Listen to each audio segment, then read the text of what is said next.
तो आज मैं बता रहा हूँ आपको लैक्टेशन और मेमोरी ग्लैंड्स के बारे में।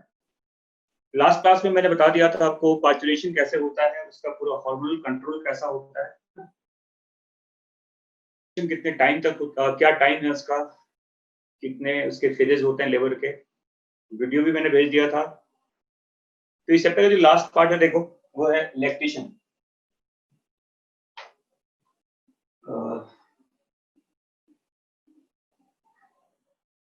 मेमोरी ग्लैंड एंड लैक्टेशन कहते हैं।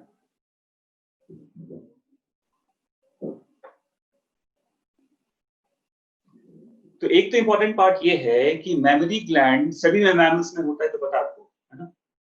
All mammals have mammary gland, either male और फीमेल, सब में होता है ये।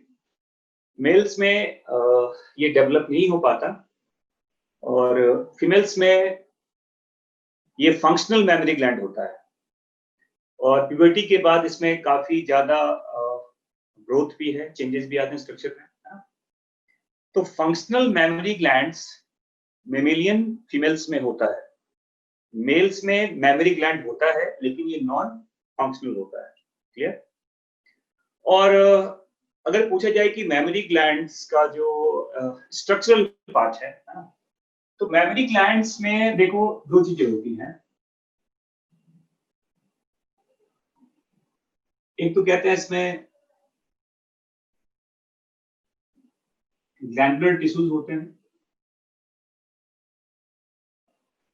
और इसमें फैट डिपोजिशन होता है और इसका अमाउंट वेरिएबल है। ये ग्लैंडुलर टिश्यूज तो सब में एक जैसा ही होता है। जो वेरिएशन है मेमोरी ग्लैंड के स्ट्रक्चर में, इसका कारण है presence of variable amount of fat. Clear? और अगर आप देखें इसका स्ट्रक्चरल पार्ट मेमोरी ग्लैंड्स का, ये देखिए, जैसे देखो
देखो, जैसे मान लो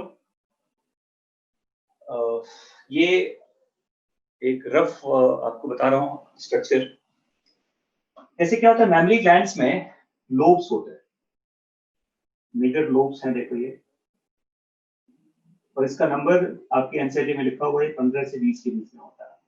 इसको मेमोरी लोब्स भी कहते हैं। और इस मेमोरी लोब के बाहर, ये मेमोरी लोब जिस मसल्स के साथ इसका अटैचमेंट है, उस मसल्स को देखो ऐसे,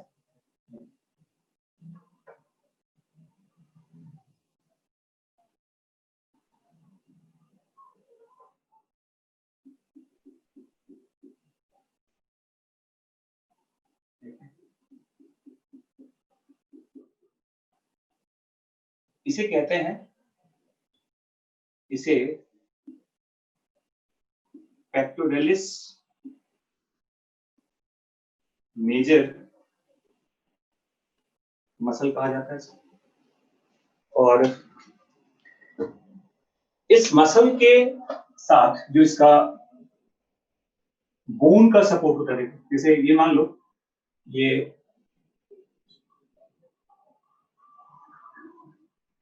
क्योंकि ब्रेस्ट बोन के साथ इसका अटैचमेंट भी है, तो ये कैसे, मान लो ये हम देखेंगे इसके सेक्शन में,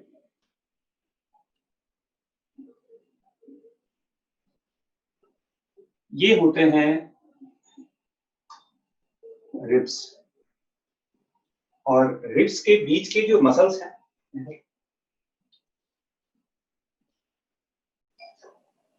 जो इसके बीच में जो मसल्स होता है, इसको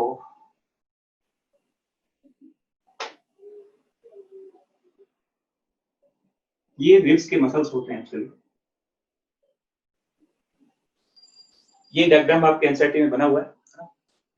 और अब यहां देखिए, ये तो लोब्स हैं एक्चुअली, और लोब्स के बाहर जो पूरा आप एक, और एक और चीज याद रखना, वो आपकी बुक में वैसे नहीं लिखा हुआ है कि इस तरह का एक सेपरेशन होता रहेगा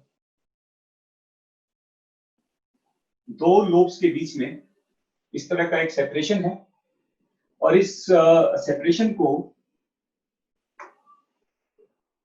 कूपर्स लिगामेंट भी कहता है। कूपर्स लिगामेंट कहते हैं इसको, जो लोब्स को सेपरेट करता है।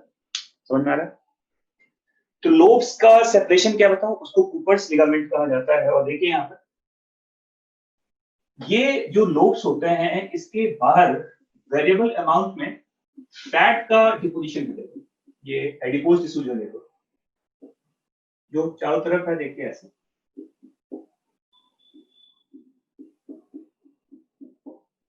ये फैट का देखो डिपोजिशन होता है।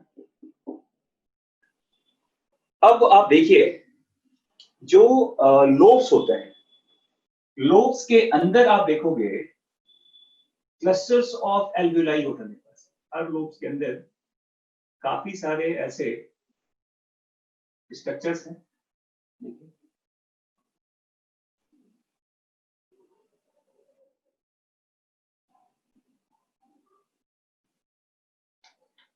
इसे कहते हैं एल्वियोलाई। क्या बोलते हैं इसको? एल्वियोलाई। और एल्वियोलाई के देखो ये सेल्स है, मतलब कई सारे सेल्स का एक ग्रुप है। देखो उससे क्या बनता है, उससे एल्वियोलाई का फॉर्मेशन होता है। देखिए ऐसे, और जो इसके बीच का जगह है, इसे ल्यूमेन ऑफ एल्वियोलाई कहा जाता है। तो ये एक एल्वियोलाई है, एक एल्वियोलाई के अंदर कई सारे, क्या बताओ, सेल्स होते हैं, और एल्वियोलाई के बीच का जो जगह है उसको क्या बोलते हैं, उसे ल्यूमेन ऑफ एल्वियोलाई कहा जाता है। क्लियर? इसके बाद देखिए, जितने भी आप ये लोब्स देख रहे हैं, इस लोब से अब कई सारे माइन्यूट डक्ट्स का देखो ऐसे फॉर्मेशन होता है। देखिए ऐसे,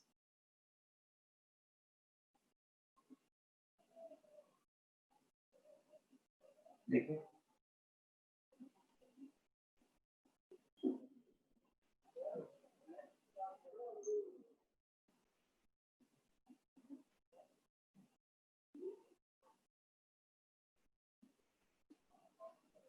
तो ये जो डक्ट आप देख पा रहे हो, जो हर लोब से कई सारे डक्ट आ रहे हैं, इसे बेसिकली मेमोरी ट्यूब्यूल कहता है। ठीक है? और अब देखो क्या होता है कि जो मेमोरी ट्यूब्यूल्स के जो पार्ट्स होते हैं, हर, मतलब हर डक्ट का, जैसे देखो ये वाला पार्ट आप देखना, ये सारे डक्ट्स अब मिल जाएंगे और एक सिंगल डक्ट ऐसे बन जाता। देखो देखो,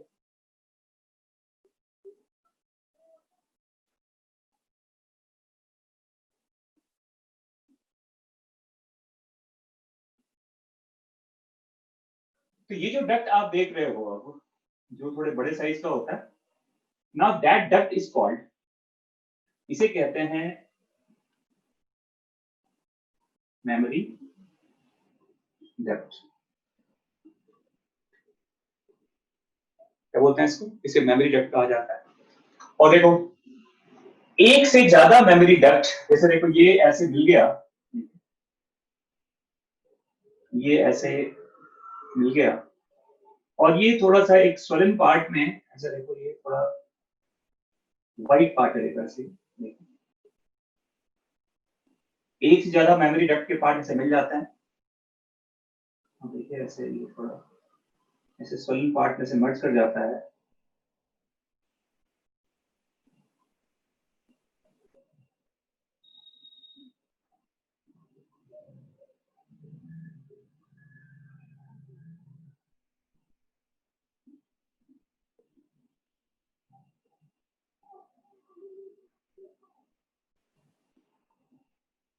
और इसे कहते हैं मेमोरी एम्पुला कहा जाता है। मेमोरी एम्पुला कहते हैं। और इस एम्पुला का जो डक्ट है देखो आप, ये डक्ट अब ऐसा देखो बना है।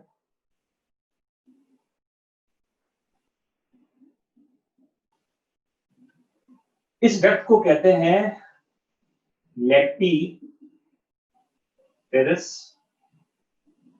डक्ट कहते हैं। और याद रखिएगा कि जो इसका जितने लेक्टिफेरस डक्ट का ओपनिंग देखो एक पर्टिकुलर पार्ट में होता है ऐसे। ये एक डार्क पिगमेंटेड एरिया होता है।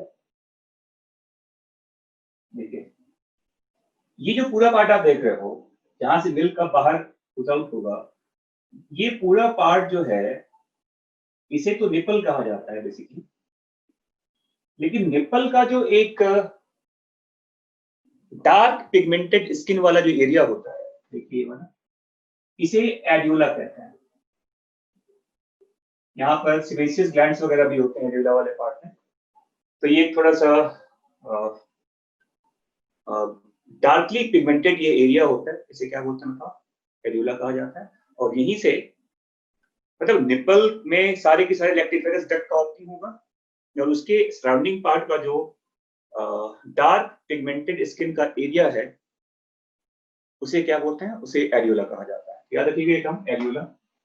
और मैंने क्या बताया कि पूरे के पूरे मेमोरी ग्लैंड्स में क्या है, ये तो ग्लैंडुलर टिश्यूज हो गया देखो, और उसके बाहर ये जो डिपोजिशन है देखो, ये क्या बताओ, ये फैट का पार्ट, और दो लोब्स को सेपरेट करने वाले पार्ट को क्या बोलता है, इसे कहते हैं कूपर्स लिगामेंट कहा जाता है। तो ये है स्ट्रक्चर ऑफ मेमोरी ग्लैंड।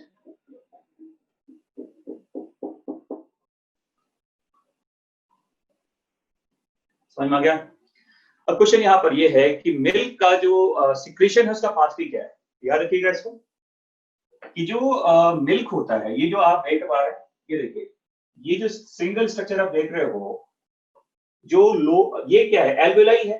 तो एल्वेलाई के जो सेल्स होते हैं उससे क्या होता है, मिल्क का क्या होता है, सिक्रेशन होता है। ये देखिए अगर मैं पाथवे बताऊं आपको, तो जो एल्वेलाई के सेल्स होते हैं, एल्वेलाई सेल्स, यहीं से मिल्क क्या होता है बताओ, सिक्रीट होता है। और ये मिल्क पहले कहाँ आता है, ये आता है ल्यूमेन ऑफ एल्वेलाई कहते हैं, ल्यूमेन ऑफ एल्वेलाई। और उसके बाद ये मिल्क देखो, ये पहले इस डक्ट में आएगा और फाइनली ये इस ल्यूमेन में आने के बाद ये फिर इस मेमोरी डक्ट से होता हुआ देखे, तो ल्यूमेन ऑफ एल्वेलाई में आने के बाद ये कहां पहुंचेगा, ये आएगा मेमोरी ट्यूब्यूल में,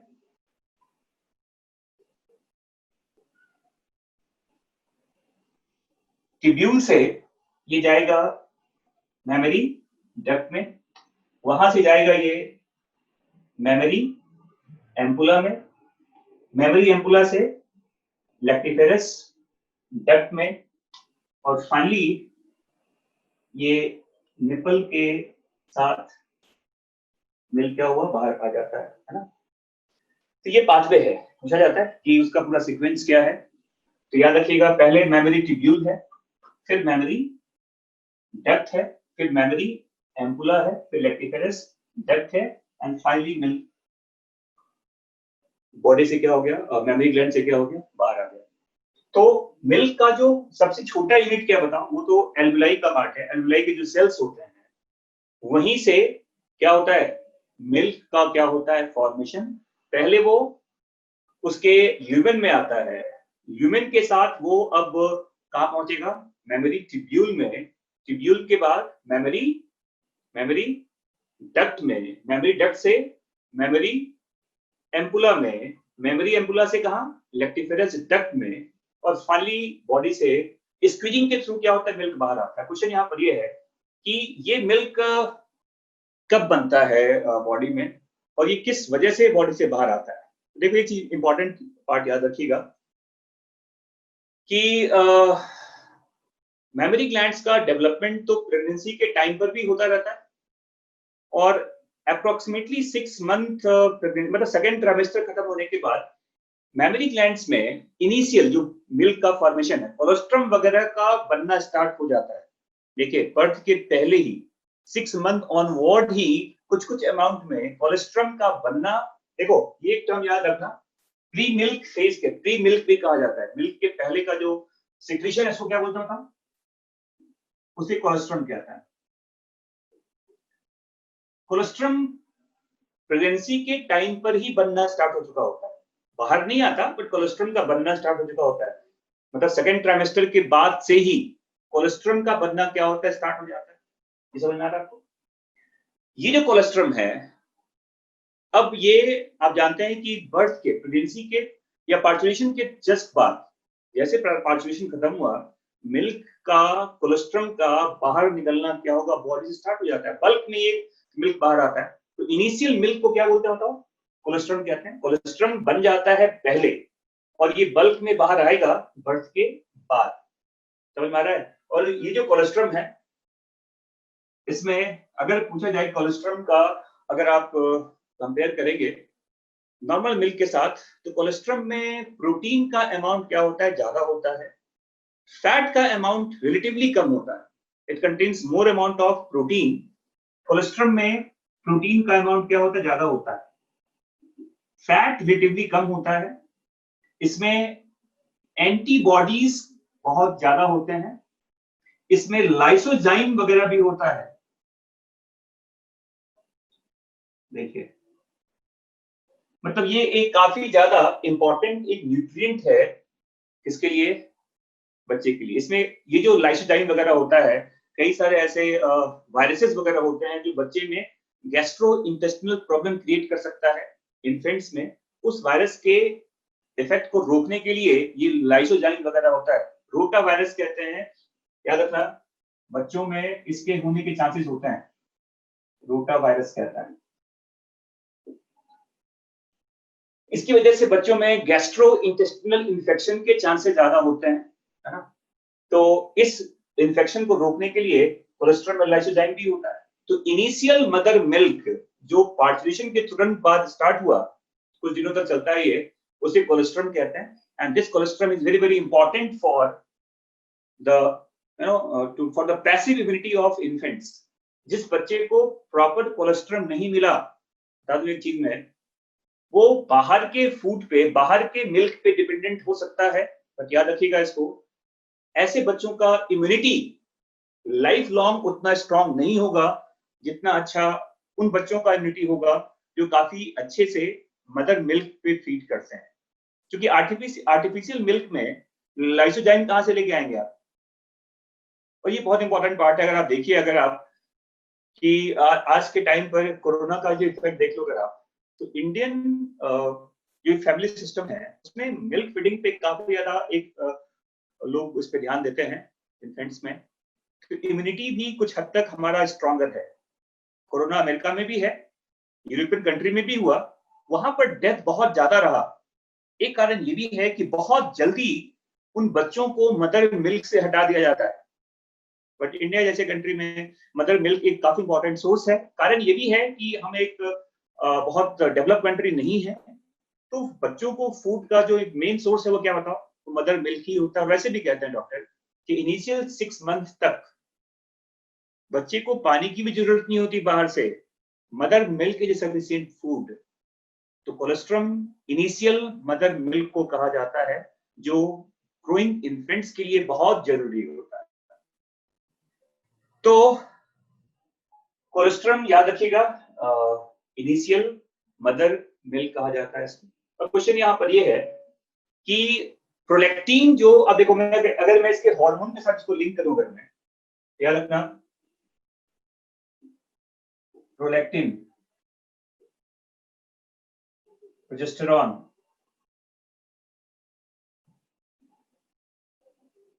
एस्ट्रोजन एंड ऑक्सीटोसिन,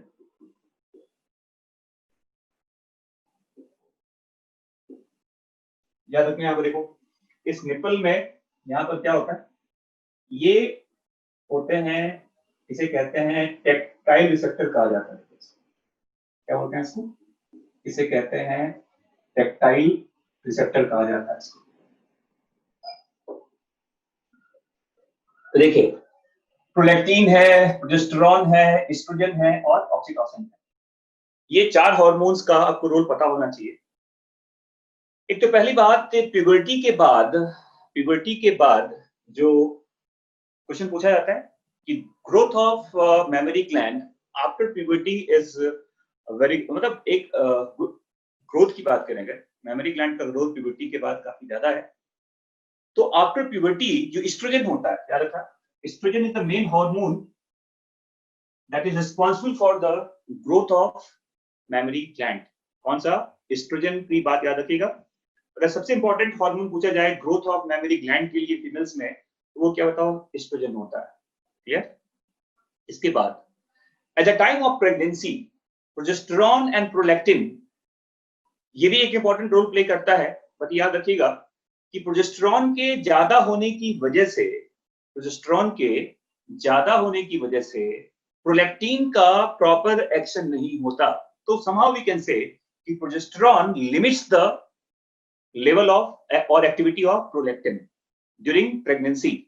मैंने क्या बताया कि during pregnancy progesterone limits the action of prolactin, और इसकी वजह से भी लैक्टेशन नहीं स्टार्ट नहीं होता, मतलब बर्थ के पहले तो स्टार्ट नहीं होता ना।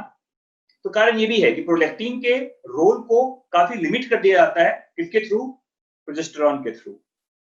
और आप जानते हो कि प्रोजेस्टेरॉन का लेवल घटना स्टार्ट हो जाता है in the last month of pregnancy, और बर्थ के बाद, पार्चुलेशन के बाद प्रोजेस्टेरॉन का लेवल बहुत कम हो जाता है, जिसकी वजह से प्रोलैक्टिन का एक्शन ज्यादा होता है। तो very low level of prolactin somehow वो प्रोलैक्टिन के लिए ज्यादा अच्छा होता है। मतलब कह सकते हैं प्रोजेस्टेरॉन के कम होने की वजह से ही प्रोलैक्टिन का ज्यादा एक्टिविटी होता है, और प्रोलैक्टिन की वजह से मिल्क का सिक्रीशन होता है।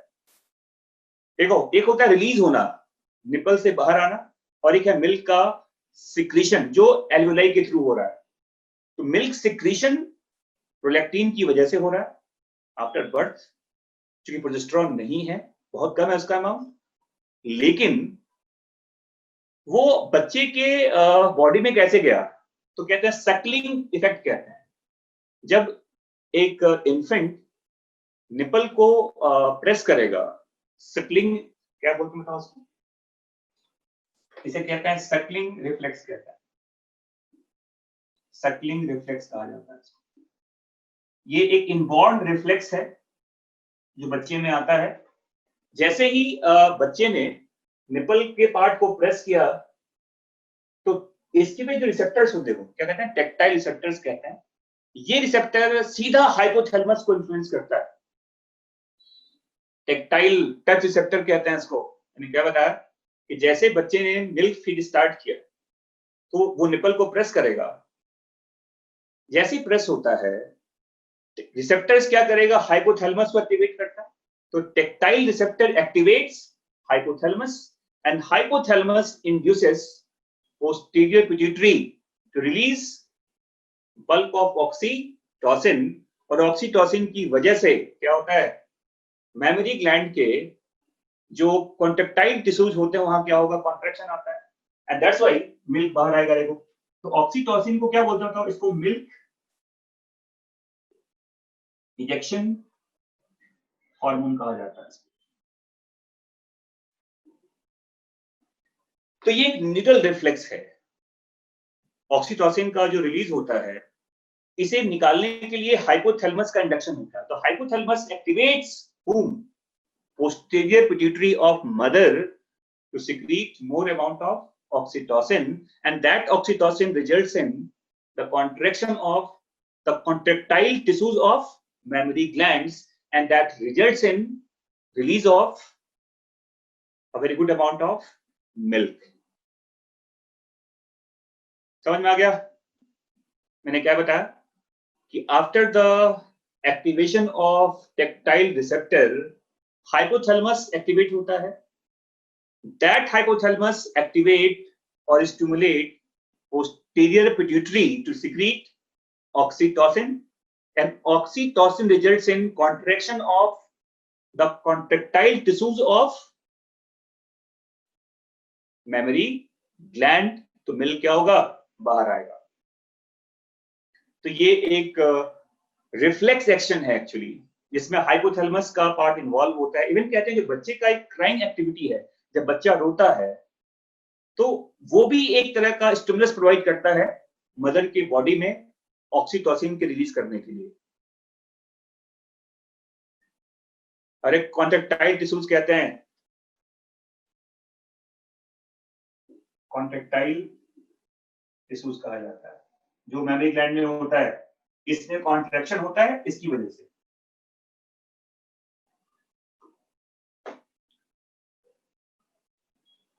समझ में आ गया? तो क्वेश्चन पूछा जाता है कि पार्चुरेशन के पहले मिल्क क्यों नहीं बनता, मिल्क बाहर क्यों नहीं आता? तो कारण है हाई लेवल ऑफ प्रोजेस्टेरॉन, और पार्चुरेशन के बाद प्रोजेस्टेरॉन का लेवल कम हो गया तो एक्शन ऑफ प्रोलैक्टिन क्या होता है? ज्यादा हो जाता है. ठीक है? ये था all about the memory gland and lactation. समझ में आ गया? तो ये सीक्वेंस याद रखिएगा, मिल्क कैसे बनता है और वो कैसे फाइनली बॉडी से बाहर निकल के आता है. समझ में आ गया बच्चों?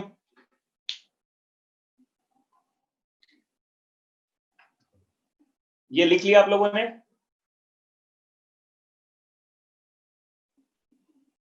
फिर से मैं रिपीट कर दूंगा एक बार कि when a infant start pressing the nipple, nipple contains tactile receptor.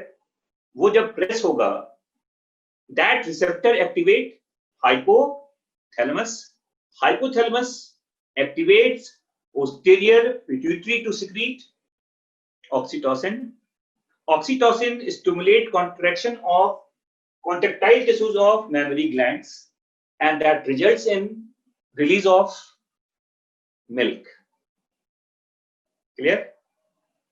तो हार्मोन्स के बारे में पूछा जाता है, कौन सा हार्मोन क्या रोल प्ले कर रहा है, ये भी आप याद रखिएगा. And that's all about the chapter.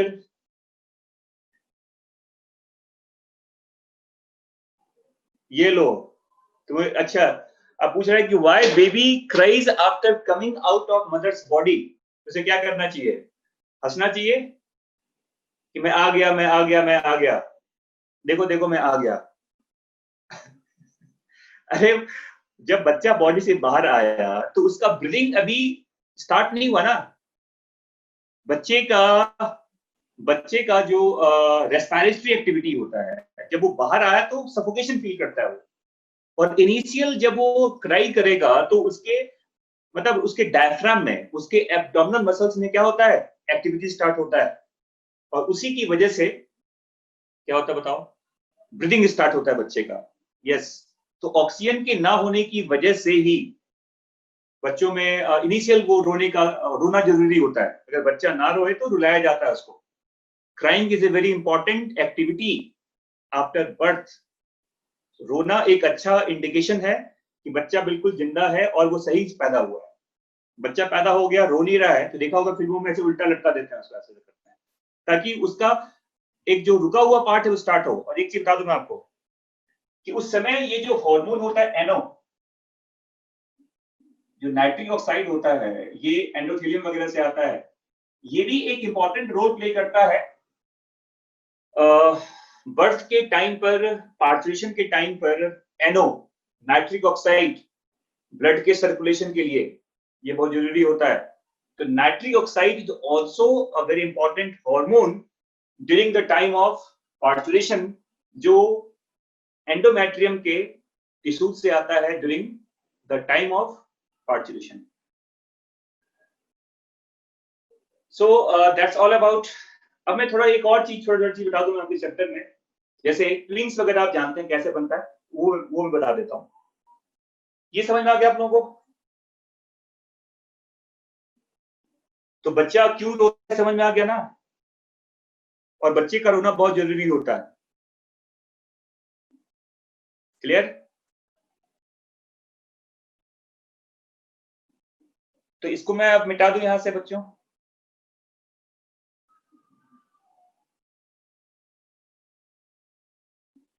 NO comes from, nitric oxide कहां से आता है? एंडोमेट्रियम के सेल से आता है. Endometrial tissue secrete nitric oxide. अब देखो पूछा जाता है कि ये क्या है, मल्टीपल बर्थ कैसे होता है?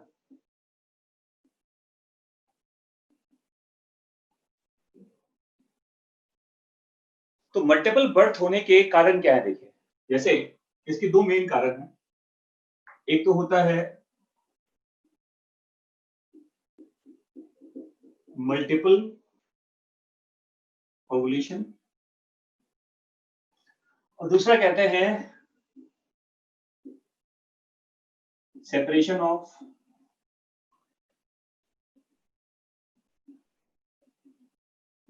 ब्लास्टोसिस्ट. जैसे जानते हो कि मल्टीपल ओवुलेशन अगर होगा, अगर मान लो कि ओवुलेशन पर्टिकुलर मंथ में 2 हो गया, दोनों ओवरी से एक रिलीज हो गया, तो इससे जो होगा देखो, इसे कहते हैं डाई जाइगोटिक ट्विंस. इसी को फ्रेटर्नल ट्विंस भी कहा जाता है. फ्रेटर्नल ट्विंस कहते हैं. और इसे मोनो जाइगोटिक ट्विंस कहते हैं. जो जेनेटिकली क्या बताओ क्या होता है? ये जेनेटिकली क्या होते हैं? आइडेंटिकल होते हैं. ये अलग होता है. अब देखो दो क्या, अगर मान लो हो सकता है, या अगर मान लो दोनों चीज हो जाए, मल्टीपल ओवुलेशन भी हो गया, मतलब जैसे मान लो ये देखो, ये मान लो ऐसा कंडीशन है, ये 2 ओवरी है, यहां से एक इधर से आ गया, एक यहां से आ गया. ठीक है? अब मान लो कि ये जो हुआ, ये तो ये सिंपली ऐसे क्या बना, ब्लास्टोसिस्ट, और ये इम्प्लांट हो गया. ये जो आया देखो, ये यहां पर क्या हुआ कि ये ऐसे आकर, देखिए ऐसे, ये सेपरेट हो गया, तो ये दोनों यहां पे इम्प्लांट हो गया, तो ये 3 हो गए ना यहां पर. समझ में आ रहा है आपको? तो मल्टीपल ओवुलेशन से, अब देखो केवल मल्टीपल ओवुलेशन हो तो 2 से, या कहते देखो, वैसे ये कहा जाता है कि ऑलमोस्ट 89 बर्थ में, ऐसा एक रेशियो बताया जाता है कि 89 बर्थ में एक बच्चा क्या होता है बताओ, उसमें डबलेट्स होते हैं, मतलब वो जो ट्विंस बनते हैं. और अगर आप 89 का स्क्वायर कर दें तो इसमें एक बच्चा एक ऐसा होगा जो ट्रिपलेट्स में पैदा होता है. और अगर 89 को मैं 4 कर दूं तो 4 बच्चे एक साथ होने के चांसेस हैं जो सरवाइव नहीं करते. समझ में आ रहा है? तो मल्टीपल ओवुलेशन जो हेल्दी ओवुलेशन नहीं माना जाता, ये एक आप कह सकते हैं ये बैड हेल्थ का ही एक इंडिकेशन है. यूजुअली एक मंथ में एक ही एग आना चाहिए, बट एक ही मंथ में दोनों ओवरी से एग आ गया, तो क्या होगा बताओ? मल्टीपल ओवुलेशन होगा. ये भी हो गया, ये भी हो गया, तो वो ट्विंस के बाद ट्रिपलेट्स बन जाते हैं, क्वाड्रिप्लेक्स बन जाते हैं. समझ में आ रहा है? वैसे 3 तक तो बच्चे सर्वाइव कर जाता है, चौथे बच्चे में प्रॉब्लम है. 4 बच्चे एक साथ सर्वाइव नहीं कर पाते, मर जाते हैं. आपने देखा भी होगा. 3 बच्चे की तो बात सही है. आप जानते हैं जो एक बहुत बढ़िया एग्जाम्पल है, जो एक कोरियोग्राफर है फराह खान, उसके 3 बच्चे हैं, ट्रिपलेट्स और डबलेट्स तो बहुत सारे होते हैं। तो एक जाइगोट से जब दो बच्चे डेवलप हो गए उसे क्या बोलेंगे बताओ? उसे मोनोजाइगोटिक ट्विंस कहते हैं। और याद रखना कई बार क्या होता है कि सेपरेशन कंप्लीट नहीं होता, जैसे कुछ पार्ट बॉडी का कनेक्टेड रह गया देखिए, बाकी तो पार्ट सेपरेट हो गया देखिए ऐसे, और हेड का पार्ट ऐसे गुजरा हुआ रह गया देखिए। ये इसी में पॉसिबल है और इसी को साइमनीज ट्विंस भी कहा जाता है, सियामीज ट्विंस कहते हैं। इसी को कॉन्जॉइंटेड ट्विंस भी कहा जाता है।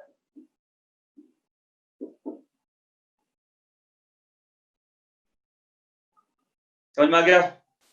तो ऐसे बच्चे क्या है बताओ, जेनेटिकली और मॉर्फोलॉजिकली क्या होता है बताओ, एक दूसरे के बिल्कुल सिमिलर होते हैं। ये बच्चे डायजेनेटिक होते हैं, जिनकी मॉर्फोलॉजी अलग होती है, जिनका जेनेटिक्स भी क्या होता है डिफरेंट, जो दो अलग दो स्पर्म और दो एग से बनाए। इसमें क्या बताओ, इसमें इसका मतलब हुआ 2 एग 2 स्पर्म की कहानी है ये तो 1 एग प्लस 1 स्पर्म की कहानी है। समझ में आ गया?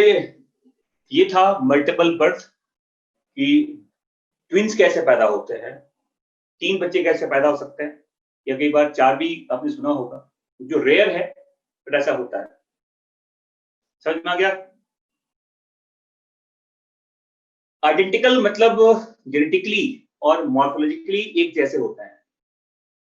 मोनोजाइगोटिक ट्विंस आइडेंटिकल होते हैं। अरे और क्या होगा, यही तो मैंने कहा कि monozygotic twins are genetically and morphologically they are identical, एक जैसे होते हैं। 1 एग ये लो 1 एग प्लस 2 स्पर्म पॉलीमेटोनी हो जाएगा क्या? क्या बेवकूफ वाला क्वेश्चन पूछ रहे तुम लोग यार। एक एग में 2 स्पर्म आ जाएगा क्या? ऐसा इनके सर्वाइव करता है क्या? बच्चा क्या हो जाएगा, ट्रिप्लॉइड बना दोगे क्या उसको तुम? पूरी कहानी पहले बता दी, पॉलीस्पर्मी को रोका जाता है। अब पूछ रहा है कि एक एग प्लस 2 स्पर्म, 2 क्या 4 कर दो, फिर लाखों में वहां पे स्पर्म होते हैं। सैमीज ट्विंस कहते हैं जब ब्लास्टोसिस्ट जो होता है वो पूरा सेपरेट नहीं हुआ। देखा हो कुछ बच्चों का हेड जुड़ा रह जाता है, कुछ बच्चे का कुछ बॉडी पार्ट जुड़ा रह जाता है। समझ में आ गया? तो जो कॉन्जॉइंटेड ट्विंस भी कहते हैं, कुछ पार्ट उसका अटैच्ड हो गया। देखा होगा आपने टीवी पे सलमान खान के साथ एक दो बच्चों का फोटो आता है, उनका सर जुड़ा हुआ होता है, तो वो मोनोजाइगोटिक होते हैं बट उसका पूरा पार्ट सेपरेट ठीक से नहीं हो पाता। तो ये भी याद रखिएगा। ज्यादा लाइफ नहीं होता, सैमीज ट्विंस की लाइफ ज्यादा नहीं होती है, इनका डेथ हो जाता है पहले। अब कितने कब वो डेथ हुआ ये पता नहीं है, लेकिन वो नॉर्मल उसकी लाइफ नहीं होती है। ठीक है? अच्छा बताओ, जब मैंने कहा कि मोनोजाइगोटिक ट्विंस में बॉयज और गर्ल कैसे हो जाएगा, जब उसका जेनेटिक एक जैसा है तो एक लड़का लड़की हो जाएगा क्या? यार तुम लोग बिल्कुल, तुम लोग एकदम किडनी चला गया है तेल लेने के लिए, किडनी घर पे बेच के आए हो क्या तुम लोग? अरे मोनोजाइगोटिक ट्विंस में दोनों एक ही जैसा होगा ना, लड़की लड़की होगी या लड़का लड़का होगा।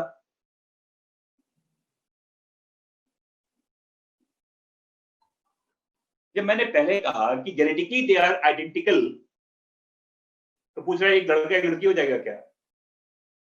बहुत अपर वाला पार्ट खाली कर लिया तुम लोगों ने। और 3 और 4 में क्या होगा, हो सकता है कि यहां पर मान लो कि 2 एग आ गया,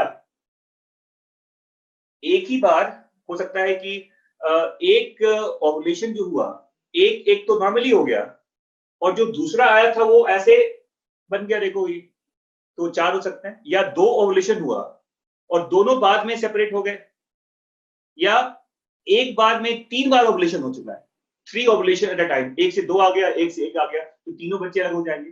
कई सारे केसेस होते हैं। चलिए आगे देखिए यहाँ पर। अब मैं बता रहा हूं आपके टर्म, और यहाँ पर देखिए, अब यहाँ देखो, एक क्वेश्चन है कि एक टर्म पूछा जाता है आपके बुक्स में, मुलेरियन डक्ट क्या होता है और ऑल्फियन डक्ट क्या होता है। ऑल्फियन डक्ट क्या मतलब है इसका? अच्छा बताओ, जैसे पूछा जाए आपसे कि जेनेटिकली एक बच्चा या तो XX है या XY है, यही हो सकता है ना। सेक्स डिटर्मिनेशन जानते हैं कैसे होता है? तो मैंने कहा 89 स्क्वायर पे 89 में एक डबलेट होता है, 89 स्क्वायर में एक ट्रिपलेट के चांसेस होते हैं, और 89 पे आप क्यूब कर दो तो उसमें एक ऐसा होगा, एक ऐसा बर्थ होगा जिसमें 4 बच्चे पैदा होंगे। वो एक प्रोबेबिलिटी की बात बता रहा था पहले, ठीक है। यहाँ देखो, जैसे ये जानते हो आप कि सेक्स डिटर्मिनेशन XXXY कैसे होता है, ये बहुत सिंपल सा चीज पता है, लेकिन कब पता चलता है कि वो बच्चा मेल है या फीमेल है? किस समय आप बता सकते हैं, बताइए। At what time we can distinguish कि ये बच्चा मेल है या ये बच्चा फीमेल है? तो देखो, उसका पूरा मैकेनिज्म क्या समझिए पहले आप यहाँ पर। एट 6 वीक, मतलब जो प्रेगनेंसी का जो 6 वीक का जो टाइम होता है, उस समय कहते हैं कि बिल्कुल, कहते हैं जो एम्ब्रियो होता है, जो एम्ब्रियो होता है उसे कहते हैं, इसे बाई पोटेंशियल कहा जाता है। क्या बोलते हैं इसको? इसे बाई पोटेंशियल कहते हैं। अभी कुछ पता नहीं है कि वो बच्चा मेल या फीमेल है। होता क्या, देखो, इस एम्ब्रियो में एट दिस टाइम एक टर्म यूज करते हैं, यहां पर मिलता है क्या? Primitive gonad. अब ये गोनैड अभी क्या है ये कुछ आइडिया नहीं है। ये गोनैड टेस्टिस है या ओवरी है, अभी ये आइडिया नहीं है। तो इस गोनैड में होता क्या है, देखो, इसमें होता है, एक टर्म यूज करते हैं, इसमें होता है कॉर्टेक्स, इसमें होता है मेडुला, और 2 डक्ट होते हैं। एक को कहते हैं मुलेरियन डक्ट सिस्टम, MDS, और एक होता है ऑल्फियन डक्ट सिस्टम कहते हैं। इस ऑल्फियन डक्ट सिस्टम को ही मीजोनेफ्रिक डक्ट कहा जाता है, और इसे कहते हैं पैरा मीजोनेफ्रिक डक्ट कहते हैं।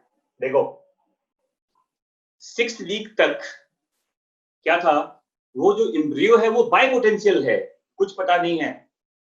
तो प्रिमिटिव गोनैड है यहाँ पर, उस गोनैड में क्या क्या है, उसमें कॉर्टेक्स है, मेडुला है, और 2 डक्ट सिस्टम है। एक है मुलेरियन डक्ट सिस्टम, और एक का नाम क्या बताओ, ऑल्फियन डक्ट सिस्टम कहते हैं।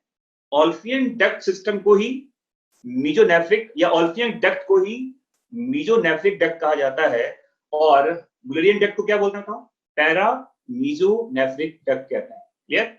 अब यहां देखिए, एट 8 वीक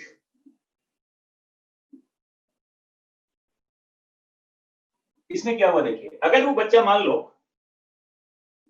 XY है, मतलब वो बच्चा मेल है, जेनेटिकली वो मेल है, बट पता नहीं है कि वो उसमें क्या बनेगा नहीं बनेगा। अगर वो XY है तो Y क्रोमोसोम पे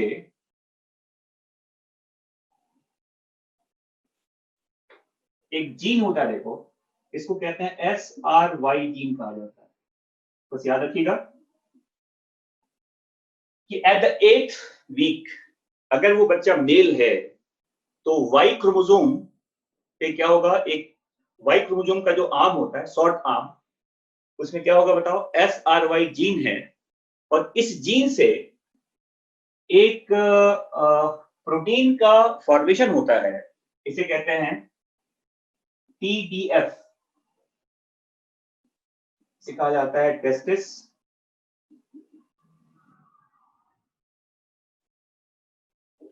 डिटरमाइनिंग फैक्टर के क्या बोल रहा था, टेस्टिस डिटरमाइनिंग फैक्टर कहा जाता है।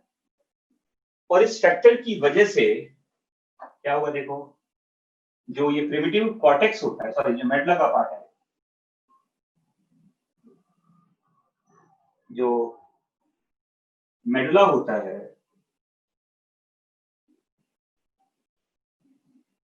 ये मेडुला कन्वर्ट हो जाता है, किसे बताओ, ये बन जाता है क्या, टेस्टिस। मतलब SRY जीन ने क्या बनाया, उसने बनाया टेस्टिस डिटरमाइनिंग फैक्टर। इस फैक्टर का जो इन्फ्लुएंस है वो कहां पे होता है, मेडुला वाले पार्ट में। देखो इस मेडुला से क्या बन गया बताओ, टेस्टिस फॉर्म कर गया। और इस टेस्टिस के अंदर अब क्या है बताओ, यहां पर क्या होता है, सर्टोली सेल्स। और इसी सर्टोली सेल से क्या बनेगा बताओ, एक आपको बताया था मैंने पहले भी, एक नाम आता है, ये सिक्रीट करता है एक फैक्टर जिसका नाम है MIF। क्या कहते हैं बताओ, MIF पूरा नाम बताओ, क्या बोलते हैं इसको, इसे कहते हैं मुलेरियन इनहिबिटरी फैक्टर, है ना। और जैसे ये फैक्टर बनेगा, इसकी वजह से क्या होगा, देखो ये जो बुलियन डेट सिस्टम है ये रिग्रेस कर जाता है, ये डिजनरेट कर जाता है इसकी वजह से। तो दिस फैक्टर, इसे क्या हुआ बताओ, इसकी वजह से क्या हुआ, एक टर्म यूज करता है रिग्रेशन, रिग्रेशन ऑफ क्या, बुलियन डक्ट। ये डक्ट क्या हो गया, रिग्रेस कर गया। ये डक्ट क्या होता है, रिग्रेस कर जाता है। और इस MIF की वजह से और क्या हुआ, देखो जो ऑल्फियन डक्ट सिस्टम होता है, ऑल्फियन डक्ट सिस्टम जो होता है, ये डिफरेंशिएट कर जाता है, कैसे बताओ, एपिडिडाइमिस में, वास डिफरेंस में, इजैकुलेटरी डक्ट में, और सेमाइनल वेसिकल में। देखिए, और ये बच्चा मेल हो गया। देखो मैं क्या बोल रहा हूं कि इस फैक्टर की वजह से ये डक्ट क्या हो गया, ये डक्ट खत्म हो गया, रिग्रेशन हो गया इसका मुलेरियन डक्ट का। तो बचा क्या, ऑल्फियन डक्ट। और इसी ऑल्फियन डक्ट से मेल में क्या बनता है, epididymis, vas deferens, ejaculatory duct and the seminal vesicle. Clear, ये बच्चा क्या हो गया, मेल। अगर मान लो वो क्रोमोसोम क्या होता है, XX, मतलब वो फीमेल अगर है, जेनेटिकली वो फीमेल है, तो XX है, मतलब वहां TDF नहीं है। XX है, इसका मतलब क्या होगा, यहां पर SRY नहीं है, क्योंकि वो तो Y पे होता है। ये नहीं है तो TDF भी नहीं है। और TDF के ना होने की वजह से, याद रखिएगा, TDF के ना होने की वजह से जो कॉर्टेक्स होता है उसका, प्रिमिटिव गोनैड का, देखो ये कॉर्टेक्स, ये बन गया क्या, ओवरी। क्या बन गया बताओ, ओवरी बन जाता है। और जो उसका मुलेरियन डक्ट सिस्टम है, ये अब डिजनरेट नहीं करता, और इसी से बनता है क्या, फैलोपियन ट्यूब, यहीं से बनता है यूट्रस, यहीं से बनता है सर्विक्स, और यहीं से बनता है क्या, अपर वजाइना।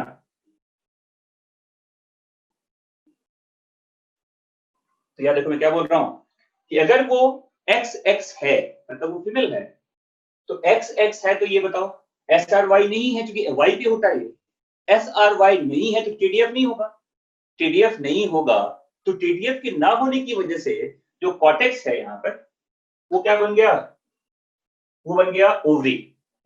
और जो मुलेरियन डक्ट सिस्टम है वो रह जाता है, and that system converted into fallopian tube, uterus, cervix and upper vagina. और याद रखना यहाँ पर जो ऑल्फियन डक्ट होता है यहाँ पर, ये डिफरेंशिएट कर जाता है किडनी ट्यूब्यूल्स में।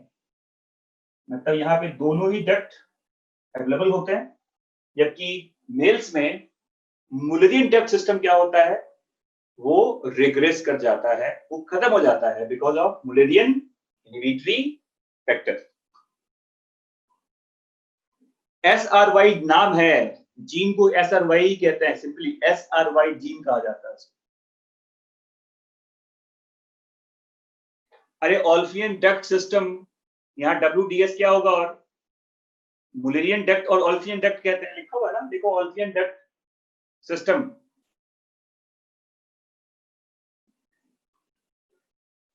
समझ में आ गया ना? तो 6th वीक के बाद किडनी ट्यूब्यूल्स बनता है फीमेल्स में ऑल्फियन डक्ट के थ्रू।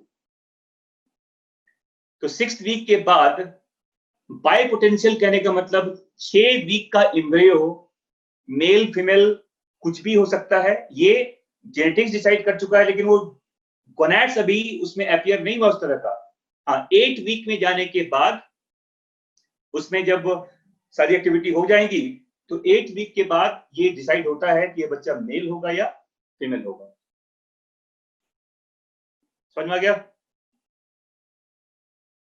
मेल्स में अलग सिस्टम से फॉर्म होता है, उसकी कहानी में जाने की जरूरत नहीं है आपको, ज्यादा किडनी इस्तेमाल मत करो। तो ये भी आपके ऐसे एग्जामिनेशन पॉइंट ऑफ व्यू से इंपॉर्टेंट है या नहीं है, लेकिन आपके गाइड में, आपके जो भी ABCD गाइड आप यूज करते हैं, उसमें ये क्वेश्चन आपको मिलेगा कि किससे क्या कैसे बनता है, तो ये भी याद रखिएगा इसको। चलिए, तो ये था आपका चैप्टर रिप्रोडक्टिव सिस्टम।